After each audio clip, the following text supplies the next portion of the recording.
ఉత్సవం సినిమా పేరు, దర్శకుడు అర్జున్ సాయి. ఇక్కడ ముఖ్యంగా నేను ఈ ఫంక్షన్కి రావటానికి ప్రథమమైన కారణం ఏంటంటే, నాకు నటులన్నా, నట జీవితం అన్నా, నట జీవితం తెర వెనుక పడుతున్నటువంటి నటుల కష్టాలన్నా ఎక్కడో చిన్న అటాచ్మెంట్ అండ్ ఎమోషనల్ ఫీలింగ్. ఇందాక మా అమ్మాయి సుమ చెప్పినట్టు, తను ఎంత ప్రౌడ్గా గర్వంగా చెప్పిందంటే, I'm the product of stage అని. నాటకం నుంచి వచ్చానని చెప్పుకోవడానికి ఈ రోజుల్లో కొంచెం హెజిటేట్ చేసేటువంటి వాళ్ళు చాలామంది ఉన్నారని నాకు తెలుసు. నేను నాటకాలు వేసుకునేవాడు అనేవాళ్ళు పూర్వం, నాటకాలు వేసుకునే వాళ్ళ గురించి. But one thing, art is long, life is short. మనం ఎంతకాలం ఉంటామో మనకు తెలియదు. బట్ చివరి వరకు మిగిలిపోయేది, శ్రీకృష్ణదేవరాయలు బతికున్నాడు అంటే అష్టదిగ్గజాల వల్ల, రాజరాజ నరేంద్రుడు బతికున్నాడంటే నన్నయ్య వల్ల. ఇలా మహానుభావులందరూ, మహారాజులు బతికున్నారు అంటే వాళ్ళు పెంచి పోషించినటువంటి కళలు, కళాకారులు, కవుల వల్ల. అటువంటి కవులు పుట్టినటువంటి దేశం మన భారతదేశం. అటువంటి కవులు, కళాకారులు ఉన్నటువంటి దేశం మన దేశం. కాబట్టి ఈ దేశంలో ఉన్నటువంటి కళాకారుల యొక్క జీవితాల గురించి ఇందాక సురభి నాటక పరిషత్తు గురించి చెప్పారు. వాళ్ళు just they dedicated they life for the sake of stage. రంగస్థలం కోసం, రంగస్థలం మీదనే తండ్రి కొడుకులు వాళ్ళే, రాముడు రావణాసురుడు వాళ్ళే, అన్ని రకాలైనటువంటి విభిన్నమైన పాత్రల్ని పోషించి అలా అలా అలా చేతిలో పట్టుకుని ఆ వెలిగిపోతున్నట్టు, ఆరిపోవటానికి సిద్ధంగా ఉన్నటువంటి రంగస్థలాన్ని ఇవాల్టి వరకు వెలిగిస్తూనే ఉన్నటువంటి ఆ మహనీయ కళాకారుల యొక్క హృదయాలకి శిరస్సు వంచి పాదాభివందన చేస్తున్నారు. అది కళాకారుల వరకు సంబంధించింది. ఇందాక మిత్రుడు లక్ష్మీ భూపాల్ చెప్తూ ఒక మాట అన్నారు. రంగస్థలం, రంగమార్తాండ సినిమాలో చాలా బాగా యాక్ట్ చేశారు బ్రహ్మానందం గారు అంటూ ఒక మాట చిన్నది యథాలాపంగా వదిలేశారు ఆయన. ఏంటంటే, ప్రకాష్ రాజ్ గారి కంటే కూడా బాగా యాక్ట్ చేశారు అని. అది నేను దాన్ని మెన్షన్ చేయకపోతే దాన్ని నేను అంగీకరించినట్టు అవుతుంది. Prakash Raj is a Born artist. అంతటి మహానటుడు అతను. నటుడుగా అంతటి ఉన్నత శిఖరాలను అందుకున్నట్టు, అతనిలో ఉన్నటువంటి ప్రతి అణువు యాక్ట్ చేయగలిగినటువంటి కెపాసిటీ ఉన్నటువంటి మనిషి, ఆర్టిస్ట్. అటువంటిది వాళ్ళతో పోలిక కాదు. నేను ఇది జెన్యూన్గా చెప్తున్న మాట, ఏదో మొడెస్టీగా చాలా మంచివాడిని అనిపించుకోవటం చెప్పే మాట కానే కాదు. రంగస్థలం సాక్షిగా చెప్తున్నాను. ఆ రోజు ఒక కృష్ణవంశీ కానీ, ఒక ప్రకాష్ రాజ్ లాంటి వాళ్ళిద్దరూ నన్ను ఎన్నుకుని నా దగ్గరికి రావడం, అది నా గొప్పతనం కాదు, వాళ్ళ సంస్కారం. వీడి దగ్గర ఈ టాలెంట్ ఉంది అని వాడిని పట్టుకుని తీసుకొచ్చి నన్ను అలా పెట్టి మౌల్డ్ చేసి చూపించినటువంటి విధానంలో, అఫ్కోర్స్ అలా అని నేను చేతగానే ఆర్టిస్ట్నే కాదు, I got my own talent as an artist. కానీ దాన్ని పైకి ఎలివేట్ చూపించగలిగినటువంటి వాళ్ళు. ఈ రంగమార్తాండ అనేటువంటి సినిమా విషయం ఇప్పుడు అప్రస్తుతమైన ఎందుకు చెప్పాల్సి వస్తుందంటే, రంగమార్తాండ గురించి, ఈ సినిమా అంతా రంగస్థలం గురించే. రంగస్థలంలో ఒక్కొక్కటి ఆలోచిస్తుంటే ఎంతమంది కళాకారులు మధ్యాహ్నం గబగబా ఇక్కడొక నాటకంలో ఒక వేషం వేసి, మళ్ళీ 10 గంటల నుంచి బయలుదేరి ఇంకో చోటుకి వెళ్ళి ఇంకో పరిషత్తులో నాటకం వేసి, అక్కడి నుంచి లారీలు పట్టుకుని వెళ్ళిపోయి నాటకాలు వేసినటువంటి ఇంతటి, ఇప్పుడు మనం స్వతంత్రం వచ్చింది ఆగస్టు 15 అనుకుంటాం. స్వతంత్రం ఎక్కడొచ్చిందంటే ఎంతోమంది త్యాగధనుల యొక్క ఒక దీన్ని సమాధి మీద నుంచి పుట్టినటువంటి అద్భుతమైన వృక్షాలు ఇవాళ మన స్వాతంత్రం. అలాగే ఈ రంగస్థలం మీద ఎంతోమంది కళాకారులు పుట్టారు, పోయారు. కానీ ఈ రంగస్థలం మీద ఉన్నటువంటి కళాకారుని బతికించేటువంటి శక్తి ఒక్క కళాకారుడికి మాత్రమే ఉంది. వాళ్ళది తెలుసుకుని, ఇదిగో తమ్ముడు ఎల్బి శ్రీరామ్, ఈయన నన్ను ఎవరు చూస్తారు, ఎంత డబ్బు వస్తుంది, ఎంత ఆదాయం వస్తుంది, నేను ఏం చేయాలి, ఏం చేయకూడదు, దీనివల్ల ఉపయోగం ఏంటి అనేది లేదు. ఏదైనా చిత్తశుద్ధిగా తను నమ్మినటువంటి సిద్ధాంతాన్ని చక్కగా అమలు చేయడానికి నిరంతరం కృషి చేసేటువంటి ఒక అల్పజీవి నా తమ్ముడు. ఇవాటి వరకు ఎందుకు అట్లా ఉన్నాడంటే, అందుకే ఇప్పుడు ఈ చప్పట్లు కొడితే వినపడుతుంది. భవనపాటి కామేశ్వరరావు గారు చెప్తారు కీర్తిశేషుల నాటకంలో, ఆ చప్పట్లే కదరా ఆకలిగా ఉన్న కళాజీవికి పంచభక్ష ప్రమాణాలు. ఆ పంచభక్ష ప్రమాణాలు ఆ చప్పట్లే కదరా కళాకారుని విర్రెత్తింపచేసే ఏకైక సంఘటన. ఆ చప్పట్ల ముందు కరిగిపోకుండా ఎలారా నిలబడటం అంటాడు. అది ఇక్కడ కూర్చుని ఇంటికి వెళ్తే ఫుడ్ ఉందా లేదా, బాధ, కష్టం, ఆ సుఖం, ఆ తాగుడా, ఇదన్నీ పక్కన పెట్టేసి అక్కడ కూర్చున్నటువంటి ఆ చివరి ఆ ప్రేక్షకుడి నుంచి ఈ ప్రేక్షకుడి వారి చేత వాళ్ళ చప్పట్లు, కరతాళ ధ్వనులు వినపడుతుంటే పొందేటువంటి ఆనందం అనిర్వచనీయం. దాన్ని ఎవరూ చెప్పడానికి వీల్లేదు, చేయటానికి వీల్లేదు. అంతటి మహనీయమైనటువంటి శక్తి సంపద కలిగినటువంటిది ఆర్ట్. అది ఆర్ట్. చాలామంది ఏమనుకుంటారంటే ఆర్ట్ అంటే ఏదో కళ అని, ఫైన్ ఆర్ట్స్ అంటే లలిత కళలు అని, లలితములైన కళలు అని, అంటే ఫైన్ ఆర్ట్స్ మృదువైన కళలు అని అనుకుంటారు. కాదు, లలితా గాయత్రి యొక్క అంశ చేత పొందబడినటువంటి కళలు లలిత కళలు. ఇది అందరికీ రావు, ప్రతివాడు నటించాలంటే కుదరదు. అది కొంతమందికి మాత్రమే. మా అమ్మాయి సుమ ఉంది. సుమ ఈరోజు అదే మాట్లాడితే ఏదో మలయాళం నుంచి వచ్చింది ఎన్నో, లేకపోతే ఇంకో చోట నుంచి అని కాదు.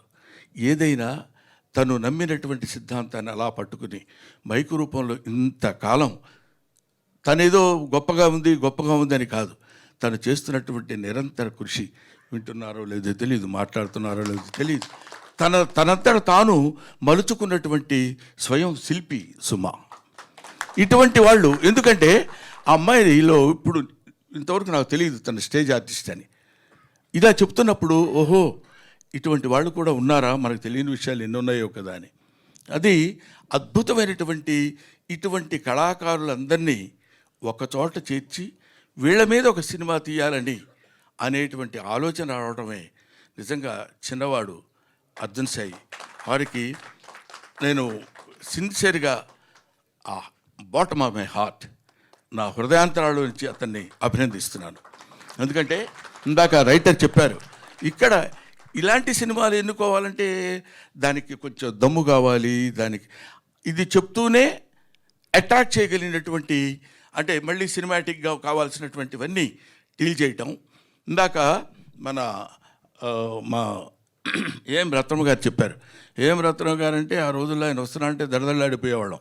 ఆయన సినిమా ఏంటంటే అది మన ప్రకాష్ రాజు, మేము సంకల్పం సినిమాలో ప్రకాష్ రాజు మొట్టమొదటిసారి ఎంట్రీ, ఆ తర్వాత నా ఎంట్రీ. అంటే ఇంచుమించు ఇద్దరము అప్పుడప్పుడే సినిమా ఇంట్రెస్ట్లోకి వచ్చిన వాళ్ళం. ప్రకాష్ రాజు ఆ సినిమాలో ఇంట్రడ్యూస్ చేశాడు ఆయన. అలా కనపడుతున్నాడని మామూలుడు కాదు, ఒక మాటలో చెప్పాలంటే పొట్టోళ్ళు తక్కువళ్ళు కాదు. కాబట్టి అటువంటి అలాగా ఉన్నటువంటి వ్యక్తుల్లో వీళ్ళల్లో ఉన్నటువంటి ఒక ప్రకాష్ రాజ్, వాడిలో ఉన్న జీల్, వాళ్ళందరినీ పట్టుకుని ఎలా మేనేజ్ చేసుకొచ్చాడు అనేది ఊరికి అందరికి కలిపి ఇంటికి భోజనాన్ని పిలిచి భోజనం పెట్టి పంపించే లోపే గిలగిల్లాడిపోతాం. అటువంటిది ఒక సినిమా అనేటువంటి మహాయజ్ఞాన్ని, దాన్ని ఈ సినిమా అంటే మీకు ఎలా ఉంటుందో మీకు తెలుసు, నాకు తెలుసు, ప్రత్యేకంగా చెప్పాల్సిన అవసరం లేదు. ఇంతమంది నటీనటులను ఒక చోట చేర్చి వాళ్ళందరి మనోభావాలు ఎలా ఉంటాయో కనుక్కోగలిగినటువంటి వాడు అర్జున్ సాయి. అలా పట్టుకుని వాళ్ళందరినీ తీసుకొచ్చి, నేను ఒక్కడనే ఈ సినిమాలో బహుశా ఈ విగ్గులు లేకుండా ఉన్నాడు నేనే అనుకుంటా. న్యాచురల్ కాదు, అదేదో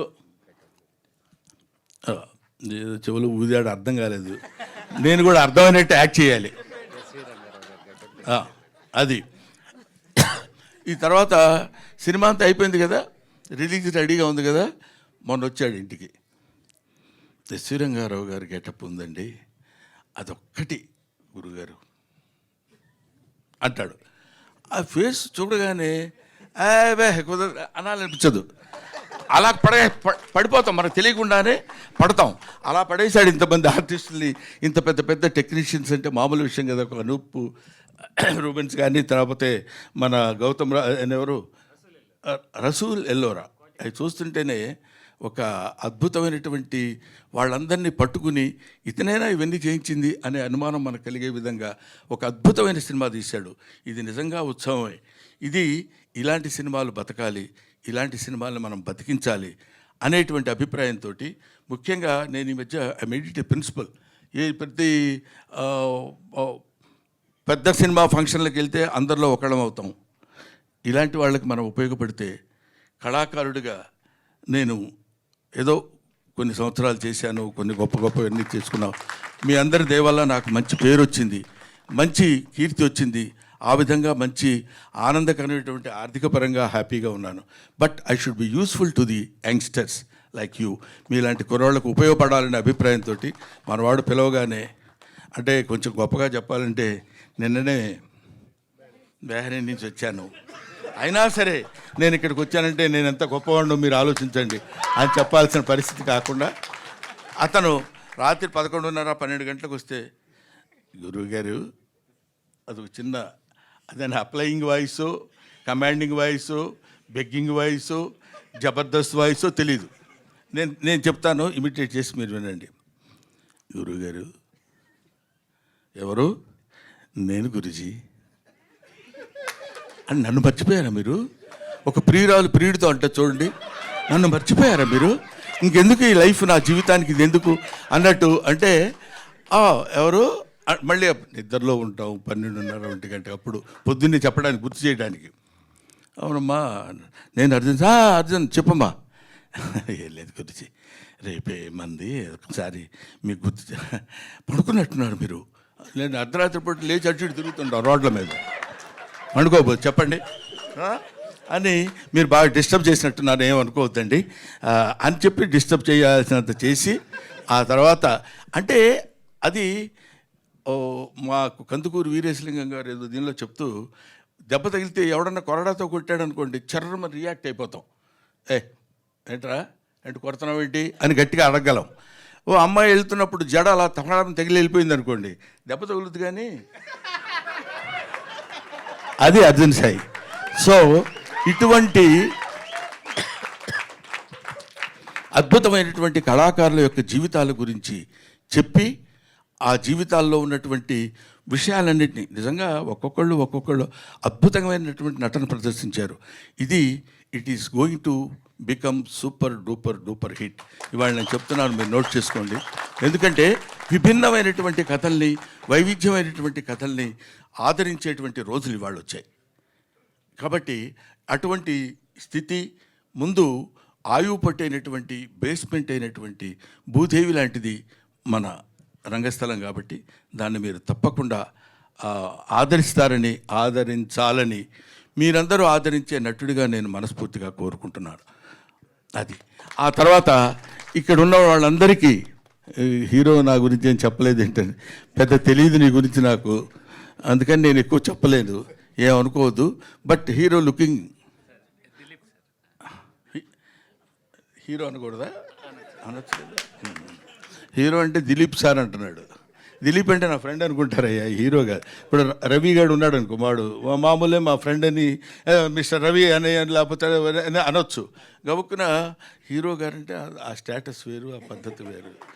గబుక్కున దిలీప్ వెరీ గుడ్, బాగా చేసేవా, నువ్వు పైకి వస్తావు అని ఇదంతా భుజాన్ని వేసుకుని లేనిపోయింది అనవసరంగా మాట్లాడటం తప్పు అవుద్ది.